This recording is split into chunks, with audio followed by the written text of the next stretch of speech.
And Sun 老师, could you please help host?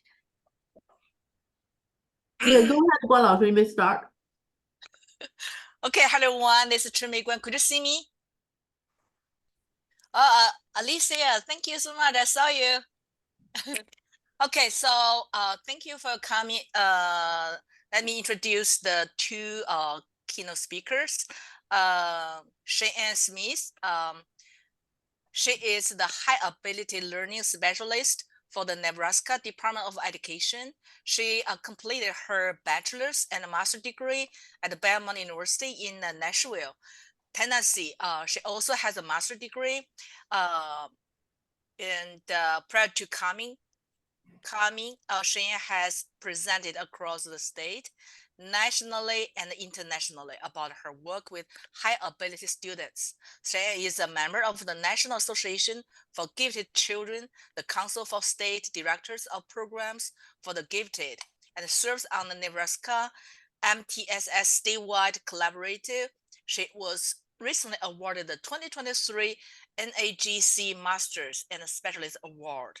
So we are so honored to have Sheyanne Smith. And for Chrystal Liu, Dr. Liu, she is the world language specialist at the Nebraska Department of Education. She earned her PhD in education studies from UNL 2020. And she is very famous nationwide. And also she is the one of the member of NICESFO. And now she is a prolific presenter at the conferences and has authored 12 publications. And she is actively contribute to language education leadership as an executive board member of NICESFO, NELA, and the CLTA Nebraska, and serves as the assistant president of CLTA, SIG K-12. As an ADFO Leo cohort 5 member, she focuses on leadership development. Her research centers on technology integration and teacher effectiveness, reflecting her passion for supporting world language teachers through impactful research and professional development initiatives. So welcome, let's start. Do we need to wait for a couple minutes? We just start. Okay, now let's just start. Yeah, let's get started. Thank you for Guan 老师 to introduce us. Sheyanne, take it away. So today we're going to talk about what does it look like to possibly identify somebody as a high ability learner in world language and some strategies to support those students.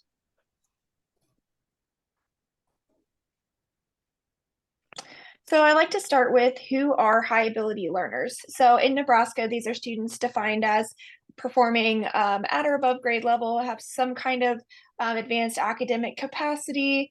And so some characteristics that come along with that are ability to comprehend several grade levels above their peers. High ability learners generally have advanced cognitive functioning, so they learn really quickly, they memorize pretty easily. They're often pretty curious. Abstract thinking goes along with that as well. So they think about things a little more holistically versus kind of part by part. And they are often really enthusiastic if they're interested in a topic. So for example, if you have a student who is very interested in a world language or world languages, they will usually show a lot of enthusiasm for that topic, where they may not show enthusiasm for other topics. If they aren't really into math or into science, they may not show that love for learning that they do in their interest area. They have a really strong memory, verbal proficiency, and a large vocabulary. So this specific kind of list of characteristics so they're verbally proficient, have a large vocabulary, usually in English, but a lot of this also can translate over into world languages, because if they're kind of very good with language and very gifted with language, a lot of times that ability translates over when they start to learn a new language. They're usually pretty creative. They're able to manipulate information in different ways to try to like creative problem solving. They like to come up with new methods, invent new things. So they kind of move things around, and they may not be the best, most well-behaved student in class. We know that high ability learners, if they are bored or maybe they're not into something, they can be a kid who acts out. And this is not usually thought of. Usually we think of high ability students as our really good students who do all their work and sit in class, but there are also our high ability learners who may not turn in homework and may not behave the best in class, but sometimes it's because they are bored with their task or they're ready for something a little more challenging.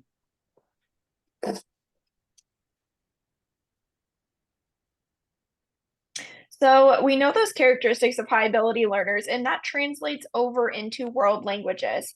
So because they have that memorization and ability to absorb fast, they spend less time on rote memorization. So a lot of times they can memorize their world language vocabulary words and conjugations, spellings, those kinds of things a lot faster and easier. It might only take them 1 or 2 times before they have them memorized.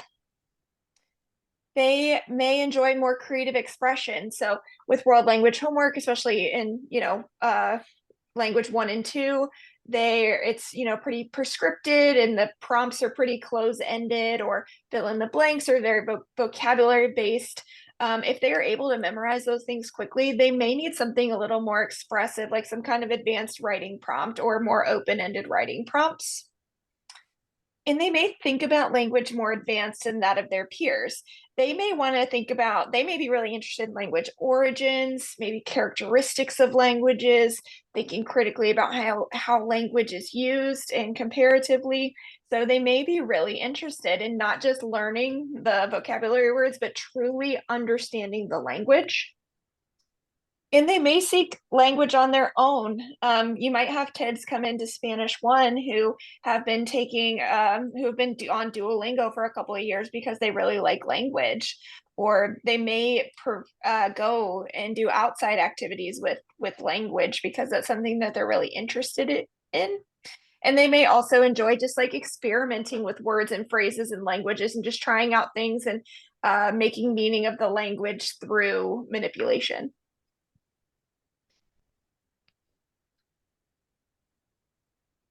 So Chrystal and I have been working on, so what does it mean to identify somebody as a high ability learner in a world language?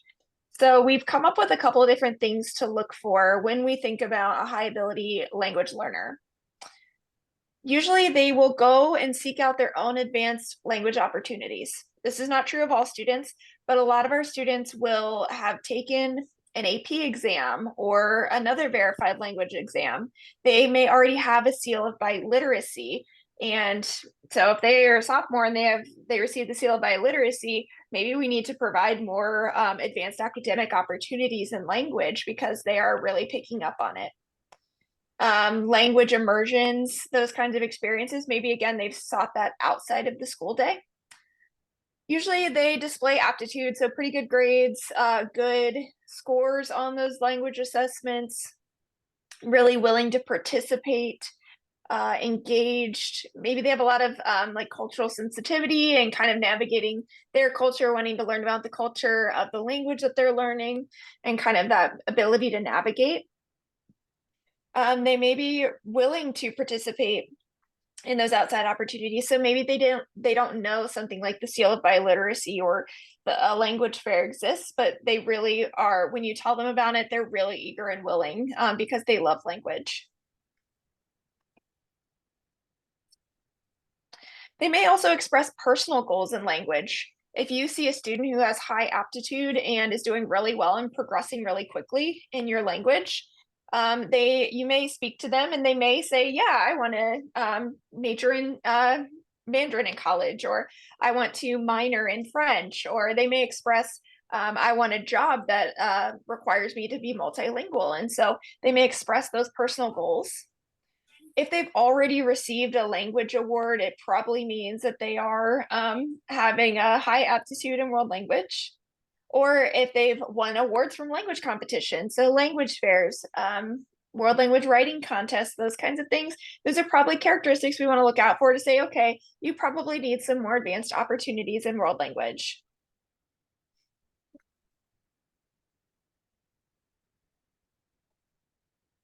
I put some examples here so that these are opportunities for your students. For example, language competitions. If you're in Nebraska, you know, UNO and UNL both provide language fairs. So you can bring your students to UNO or UNL or both of them. So there are competitions going on. Also, there are cultural celebrations as well. So it's great for your students to get involved and exposed to those opportunities. And we also know that UNO has writing contest. Each year they will have writing contest. That's for, as far as I know, is for Spanish only. And I hope they will open it up for other languages, but this is also a good opportunity.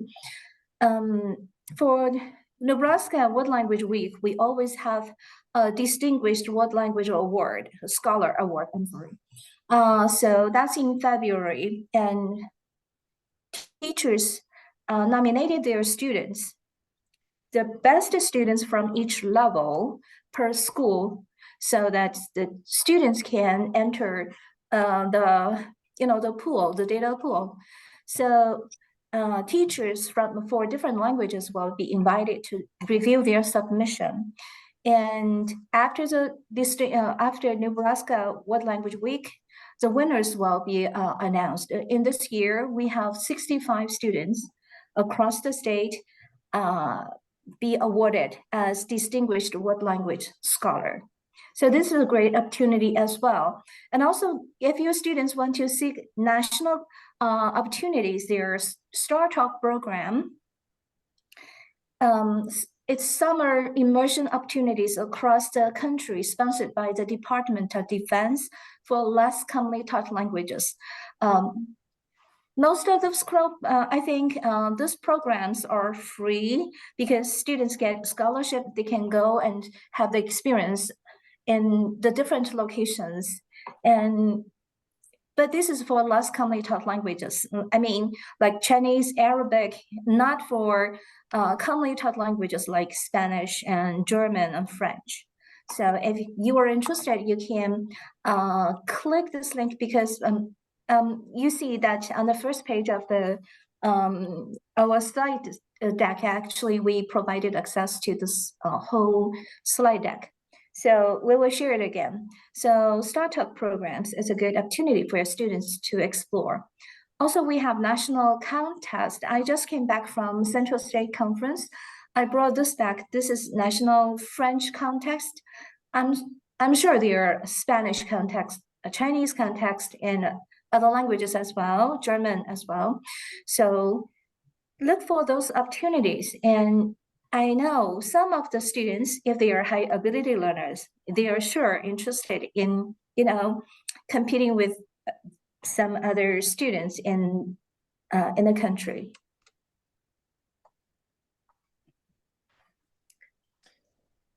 Yeah, and Chrystal and I have been working on some guidance on what it looks like to identify somebody as high ability in a world language. And so that will hopefully be done soon, and we'll definitely be rolling it out by admin days. But as soon as it's done, Chrystal, I'm sure, will push it out to all of her listservs, and then that guidance will kind of be out there. So it's kind of a lot, this presentation and a nice guidance document that you can take to administrators or to teachers or whoever.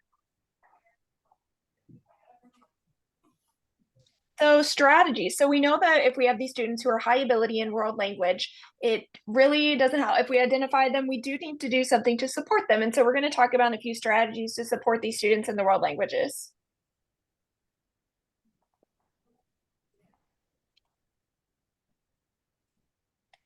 So some strategies that are really simple. If they're working ahead, let them. If they are, moving ahead chapters, or if they are, again, working outside of school on language things and are ahead, just let them work ahead instead of, everybody supposed to do their homework and do vocabulary, but maybe they don't have to do quite as much of that. If it's something that they've already shown mastery in, maybe they don't have to do the same set of vocab words 3 days in a row. Maybe you can give them an alternate list of vocabulary words to learn, anything to let them work ahead.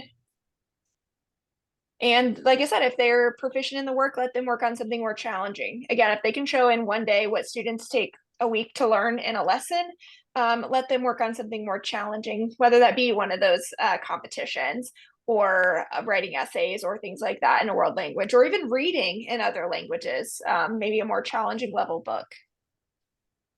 If you know that they're interested in being part of a career that includes a world language or world languages, it's pretty easy to find a mentor these days, or someone to even shadow with our ability to hop on Zoom.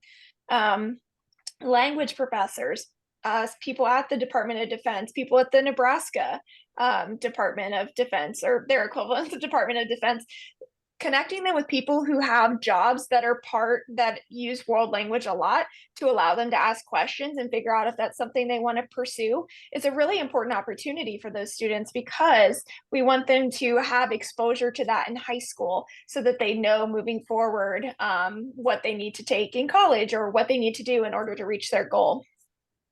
And if they use outside programs or resources like Duolingo, Rosetta Stone, any of those additional language learning programs, or even if the books have online learning, allow them to use those. Again, if they're going to challenge them, there's no detriment to using those things, even though they may not be part of our curriculum, but providing those resources or letting them use them is also great. Also, there are some other activities, other ideas to engage students in your classroom. For example, I know, there are sometimes, I have students. I used to have students who can do whatever project you assign in like 5 or 10 minutes, and they are pretty fast. And when they are done, they engage in, okay, they will. The guy was giving me. Okay, they will talk to each other, they will become the problem in the classroom. But because they're way ahead of other students. So normally I would assign student assistant. So those high ability learners in my classroom always serve as a student assistant. I can give them some opportunities so that they can start to become a leader in the classroom, or they can be leaders in the future as well. So I would ask them to help to facilitate activities to help me with grading, or I would ask them, for example, I want to have a game. I would ask them to create a game for me or do some cutting for envelope activity or things like that. Also, I would ask them to seek for, to find ideas to engage students, like games that they like, they can turn it into a class activity so that they feel they are valued, and also that's motivating, that's great motivation for them as well. And also, I have class project going on. I would ask them to become class project manager. For example, if you click on my slide, this will open up some ideas. This is my example. In this example, I asked my students, this is Nebraska, because my students are in Nebraska. I would ask them to find their home, or location, and use a little tiny nail. This is on the wall. So to get the red thread in on a sticky note, I asked them to introduce themselves, to put a little picture of themselves and their hobbies and whatever special about themselves. And this is a project to include all the students so they feel belongingness in the classroom. Okay, we have this map and it has my information and my family and kind of thing. This is really a good way to engage students, to include everybody. So this is a classroom project, and also sometimes we need time to make it happen. Students need help to get the line out and with the thread, and my classroom assistant or my class project manager, my high ability learners will help with me with that. This is my second project, and it's a character dragon. You see how much work that it is. yeah, I asked my students to practice Chinese characters because I'm used to be a Chinese teacher. They can practice the Chinese character and illustrate, make a little picture, and also put the Chinese meaning and English meaning and their own name.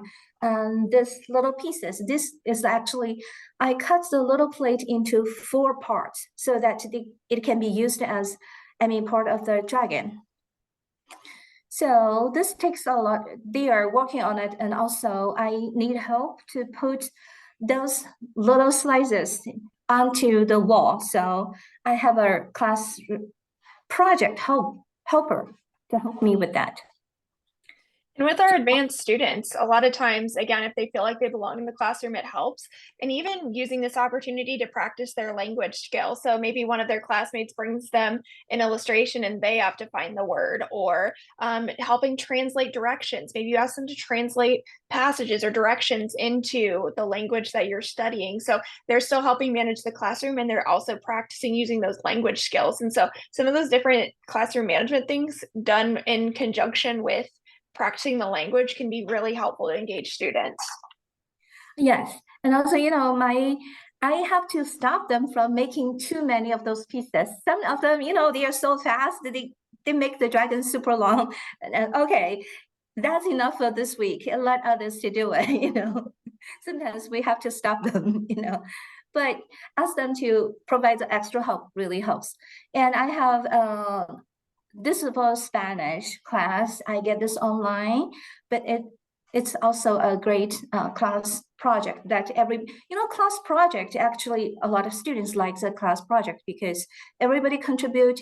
It helps them, to boost their sense of belongingness. Oh, I could belong to this classroom. This is something we have created. I want to show my friends, things like that. And also Google site in class video also helps. I do not have a class video, but this is something I've done for NILA 2022 conference, I think.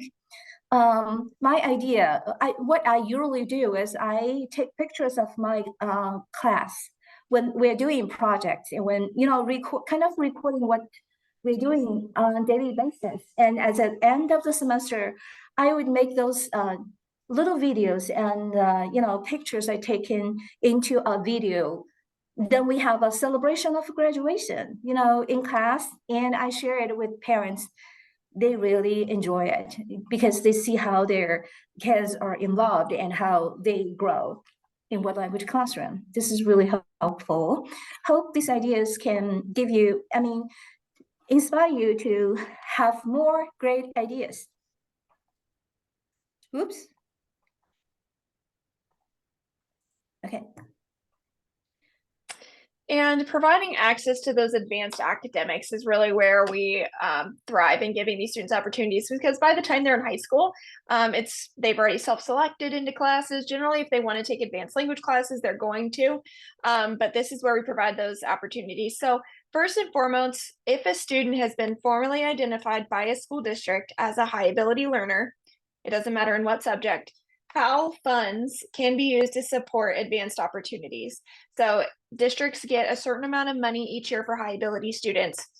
Somebody at your district office manages those funds and has a budget for those funds. So if you would like to talk to your administrator about possibly using funds to pay for SEAL of biliteracy, pay for testing for students to receive that SEAL, travel cost, entrance fees for events, and maybe even class subscriptions to Duolingo or other technology or other things you can have, that frees up some funding to do that. And you may go and your district administrator may shoot you down at first, because that's how it goes with budgeting. But once a student has been tagged as high ability, you can use funds to support those opportunities. So I know a really big one that I've talked with Chrystal is a lot of students who are very good in world language may not be able to afford to take a test to receive the SEAL of biliteracy. And so this is a creative way to provide funds. If we say this kid's identified as high ability in world language, we can use those funds to pay for them to take the test to get the seal of biliteracy. And so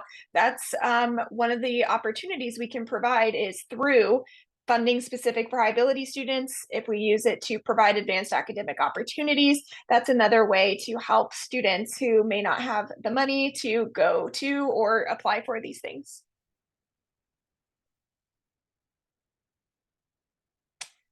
Thoughts or questions? I know that we have our email on the next slide for those of you who are interested in staying in touch with us. But again, thank you so much for taking your Wednesday afternoon to come and listen to us. And if you're watching the recording as well, please feel free to reach out. Yeah, any questions? Please just unmute yourself. This is something we are getting started. We're just getting started in Nebraska. If you have any questions or if you want to do it in your own state or start in your own school, please reach out to us and we can work together. And any questions?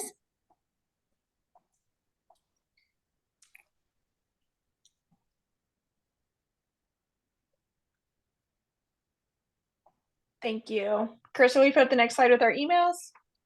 Yeah, sure. The first one is me, and the second one is Sheyanne. And feel free to reach out to us. Thank you. That's too fast. I cannot take, I'm a low-tech teacher. I want to take a picture of the email, but the screen already moved to another page. Can you go back? Okay. Here you are. I will share again. Yeah, thank you so much. Okay. No, yeah, hold on a second. Can you hear me? Yes. Yeah, Okay. myself is a piano teacher, and I have 2 master's degree from Georgia State University. I teach in a private school, and I only offer one-on-one piano lesson. Me as an adult, and I have a hard time learning writing. That's why I cannot have a PhD degree in America. I don't think I can ever accomplish the doctorate designation.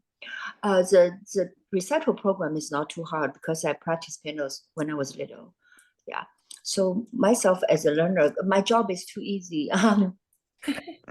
Because this is one-on-one lesson, most of the time, I just check mommy's background. So if mommy is well educated, then the kid will have the different DNA. Yeah. So usually the smart woman always have a smart husband, not the other way around. So Yep. True. yeah. So I think I have 3 pianos at home. Because my husband's father graduated from Beijing University, and my husband was a silver medalist for the International Chemistry Olympiad at the age of 17. And he quit the Beijing University because of the military service back in 1991. So I find myself with more interest in writing. For language learning during the COVID time, I learned German during the YouTube. So I find something really interesting because my Chinese name is Yongxu. There is no yu sound in English, but there is a yu sound in German. So I figure out why some American can pronounce my Chinese name in the correct way, because they're German American.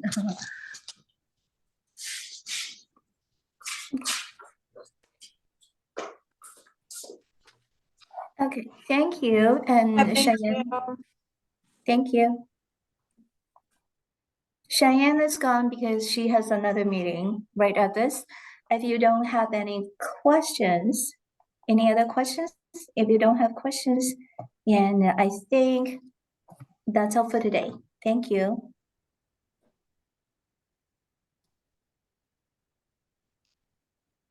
Thank you. Thank you all for attending our webinar. Have a nice evening. I just put the email on the chat box in case someone need a PD certificate. So please email Dr. Liu or email me.